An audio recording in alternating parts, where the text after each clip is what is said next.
Hello there, welcome along again to the Spink Medals podcast. This time for the Wednesday, the 12th of April sale. We've got just nearly 450 lots, orders, decorations, medals, and a few bits of militaria. And I'm just going to talk about two items for you today. It's the front and back cover lots, and I'll begin with lot 253, which is an outstanding 2011 Afghanistan military cross group. This to Bugle Major Davies of the Rifles. Bugle Major Davies is selling these, and so these are sold by order of the recipient, and they are on the market for the first occasion. He is a veteran of 10 tours, joined up into the Green Jackets as a very young man and was straight away off to Northern Ireland on his first tour. Then served in Iraq, in Kosovo, and then eventually in Afghanistan. He was present on the tour of 2009 in Sangin, when the Rifles took the heaviest casualties of any British tour. They suffered nearly 25% casualties, lost 69 men, and it's a superb group. In 2011, he was operating in the Helmand River Basin at a forward operating base, and was sent out to increase the influence in the area. A small patrol was sent out very early in the morning, and unfortunately, one of the men, Corporal Peter Eustace, who was the mortar operator for the patrol, set off an improvised explosive device and unfortunately lost his life. Following this, the men then took shelter in the crater which had formed from the device. They then actually started taking small arms fire and machine gun fire from 4 points in the ambush, and we actually have the map which was used on the day by Davies, and it shows you quite precisely where the men set out from, where the device was detonated, and also the 4 positions from which along a wall they took fire.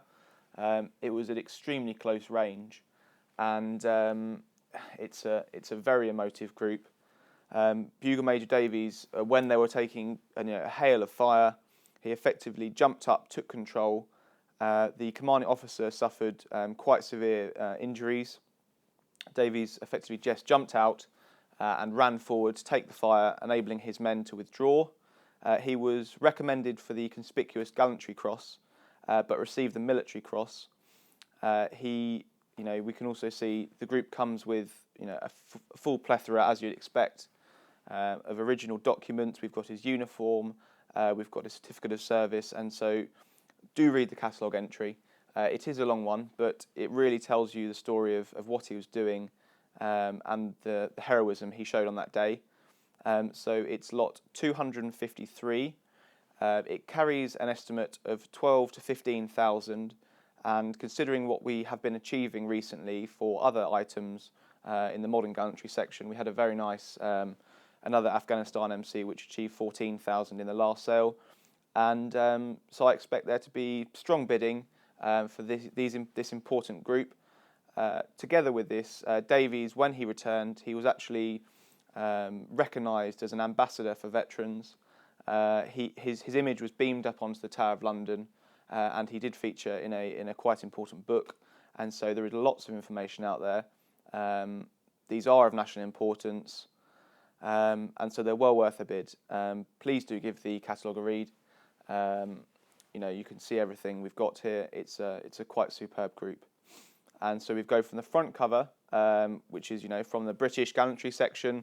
We move on to something quite magnificent in the foreign section, which is lot 413. It's a collar chain of the most illustrious order of the Royal House of Chakri from Thailand. We had to put this on the back cover when it was consigned. It is quite simply, it's magnificent. It's solid gold. It's embellished with diamonds, and the order itself is excessively rare, very rarely seen on the market. This one is attributed to King Fuad of Egypt, and is believed to have been bought from the Farouk sale in the 50s, following the dissolution of the royal family. Just to give you a little bit more background on the order, We know it's established in 1882 by Rama V. That was for the centenary of the capital of Siam moving to Bangkok, where the Chakri dynasty was set up. It's a single class order. It's pretty much equivalent to our most noble order of the Garter. It's only available to members of the Thai royal family, foreign heads of state, and also members of other royal houses. This item obviously is attributed to a foreign recipient. In the history of the order, only 61 of these have been conferred. Fuad was conferred the order in 1934. He then died in 1936. And in the period of 1934 through to 1948, there were only 3 foreign recipients, and our very own King George received the order in 1937. It is a magnificent item. You can just see the quality of it, illustrated on the back cover, and it's got a double-page spread. So we've got, the superb collar chain, the breast star. We've also got the sash and the sash badge. It comes in the original case of issue, which is reasonably even rarer than the actual item itself. You very rarely see them in the case of issue.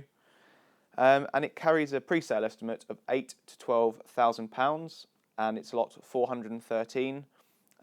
We expect both of these items to do very well. They are both worth looking at on the internet in print form if you'd like the catalogue. And also, please do come and view them on Tuesday, the 11th of April. That's when the public viewing will be. As I say, we've got nearly 450 lots. We've got a very nice run of single campaign medals from a very, very old collection, which is just coming to the market. We've got a very nice collection of Second World War gallantry groups. As usual, we've got some very, very rare foreign orders, which brings some colour to our sale. And then we also finish off with a few documents, including an Operation Biting set of orders. It's a very, very diverse sale. Again, do look out for the naval collectors. We've got a superb New Zealand and Zulu war pair to Commander Lindsay, who was with HMS Shah, mentioned in dispatches. So, as always, come and view it. I look forward to receiving your bids in all the usual ways, by telephone, by email, or even better, in person at Spink, 69 Southampton Road, on Wednesday, the 12th of April. The sale will begin at 10:30, so you've got an extra half an hour in bed, and I look forward to seeing you then. Goodbye.